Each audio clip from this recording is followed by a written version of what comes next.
So yeah, I guess the theme really does have two areas, as you said. It's very much what's the opportunity for businesses to launch in new areas or to adjust their business or to enter new markets, and how to use the new technology to engage with consumers. And then the secondary aspect is, as many have alluded to, is if you're running a business, how could you run it more efficiently, and things like that.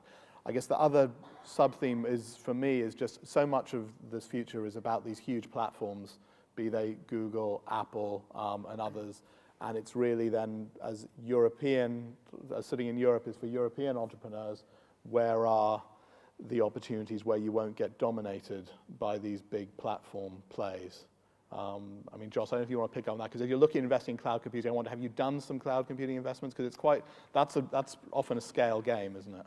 Yeah, we have made 4 investments so far in a sort of range of different areas within cloud computing.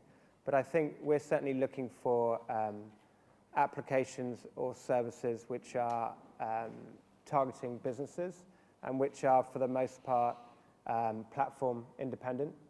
So I think we'd be wary of investing in a business that was too tied to any one platform, because I think there's, for the first time really, the dominance of Microsoft is starting to, just fade a little bit, and with increased usage of smartphones and the Android platform, the iPhone platform, we haven't seen this kind of diversification in platforms for some time. So it'll be interesting to see where that goes, but I'm certainly interested in technologies which are relatively platform independent at this point. Anyone else on that? Just, on that, I was looking at a guy who's developed a system which, based on geotagging, where basically you tag a message, or it's like a virtual poster that you would put, onto a wall or a building or whatever. And he's just launched a restaurant review service, where basically it's crowdsourcing people's opinion about a restaurant. And when it reaches a particular critical mass, i.e. this is a rubbish place to come to, when you pass on your mobile, it alerts you to what they call the bad food sign. Mm-hmm. So, in future, he's looking at registering what he sees as the Michelin star, like the virtual Michelin star system. And I think this is really what you should be looking at as, entrepreneurs, the opportunity that is locked within the technology. Because I think otherwise people talk about cloud computing, and I think, what is it?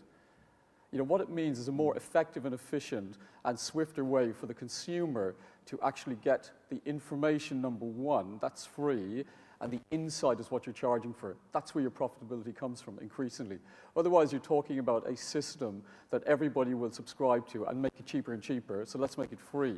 And then after that, you're selling the opportunity in a package called an app. If you think about mobile marketing, it was less than 1% of the market, and everybody said you must do a mobile campaign. I would go, why?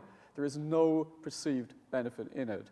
Increasingly now, because of the app, that funny little visual square that you get on your iPhone or whatever, that's where the opportunity is. So I think you need to think about what the opportunity is before you consider the technology, as opposed to, I think, what people say, here the technology is great, but for example, if you're over 50, a lot of these things are meaningless anyway, and if that's your target audience, really you shouldn't be bothering with it.